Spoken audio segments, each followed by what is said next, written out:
I'm like really sensitive to heat, so I need these.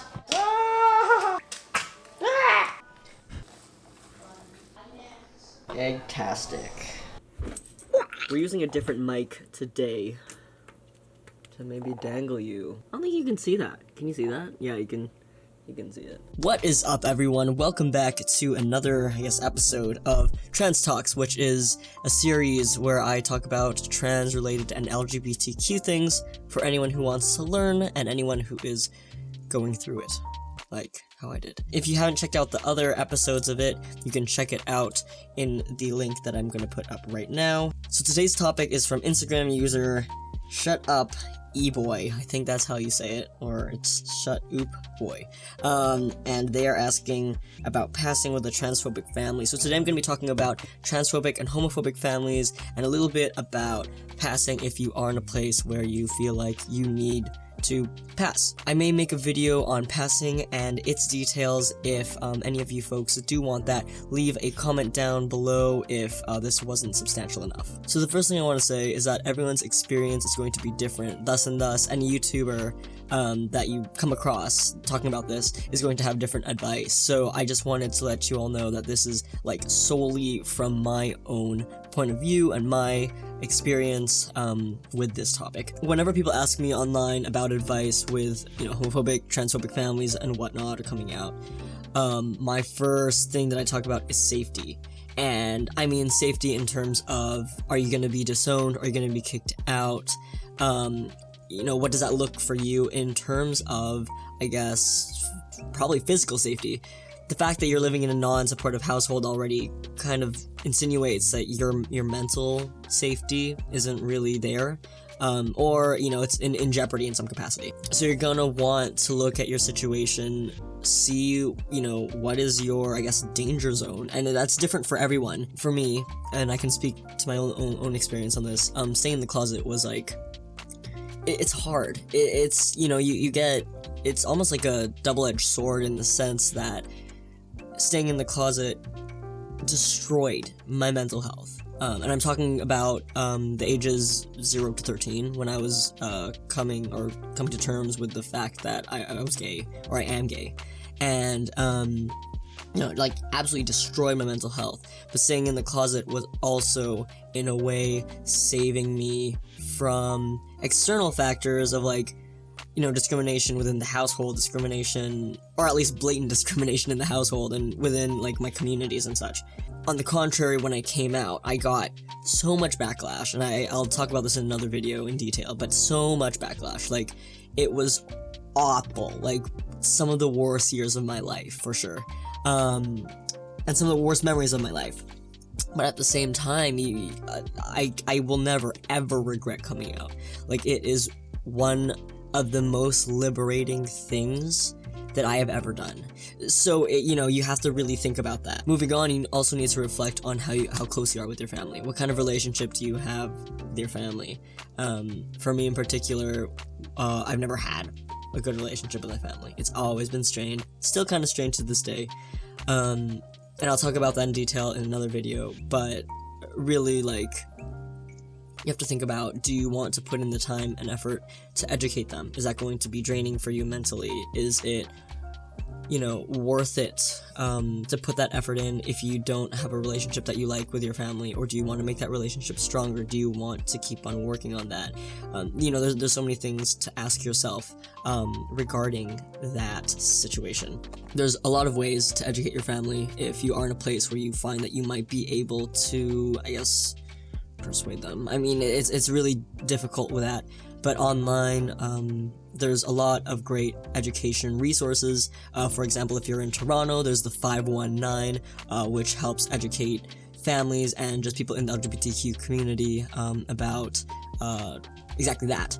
And that's a really, really great resource. I think it is government funded, I could be wrong, but that's a super awesome resource that can be easily accessed online, and you might be able to find that for wherever you are. When I came out as trans, I was 18, and I wasn't really at home. I was out with my friends a lot, and so it was kind of easier in that regard, but also, I've never had a good relationship with my family, and so, in some capacity, it's almost like some kind of disconnect and like I didn't have the energy, and it's still really hard to this day, but you know, didn't and don't really have the energy to educate or put effort into, you know, explaining them everything, or trying to explain them everything. It's a spectrum, right? Like everything, it's a spectrum, and you're going to want to, it's going to be case by case basis, so you really need to reflect on what you want to do with this scenario. Finally, I just want to remind you that this is your life.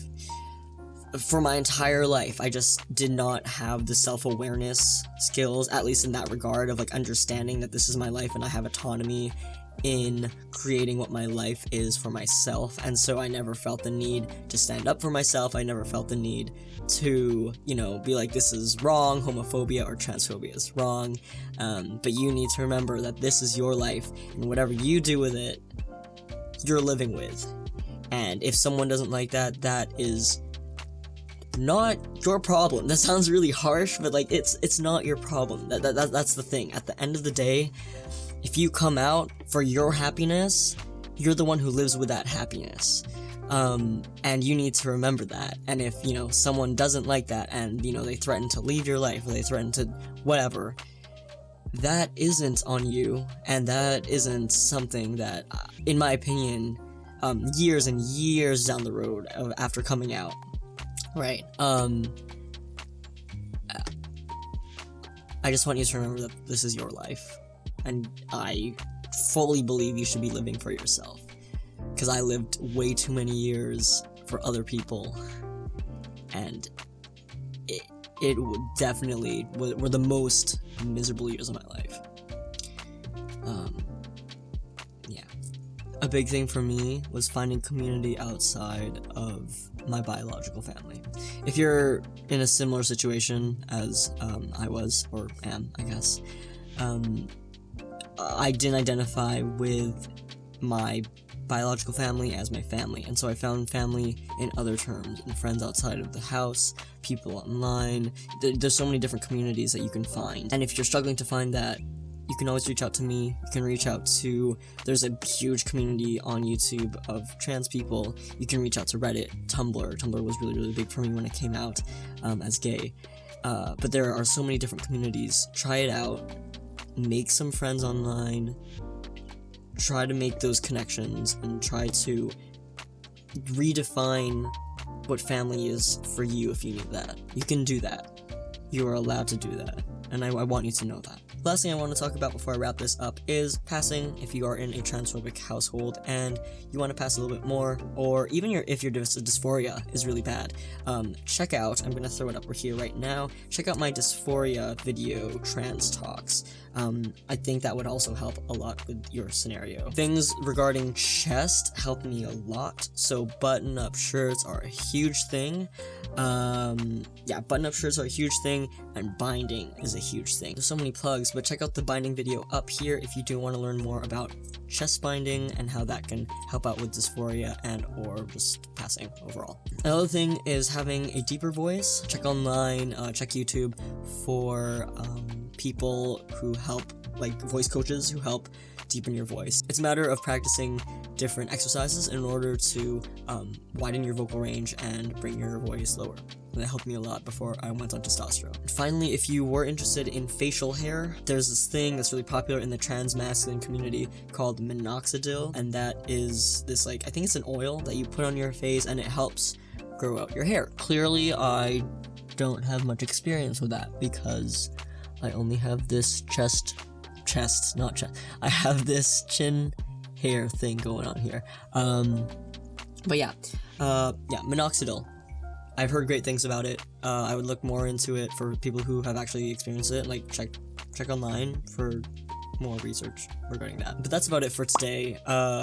I hope this was helpful in some capacity. For some reason, I feel like this wasn't helpful, just because there's so many things to talk about with transphobic and homophobic families, and it's just really hard to whittle it down to a couple points. And yeah, there's so many different situations with that. So again, If you have any questions, leave them down below. I will reply to all of them, or do my best to reply to all of them. If I have like a lot of them, then we'll deal with that. Or even send me a message on my social media accounts. I will leave them down in the description below. I hope you're all having a wonderful day, and I love you all, and I will see you in 2 weeks, because I am posting Trans Talks every other Thursday. So yeah, 2 weeks from now. So not next Thursday, but the Thursday after. And I'll see you then. And that's it. Hit me up whenever. Love y'all. Bye. Bow.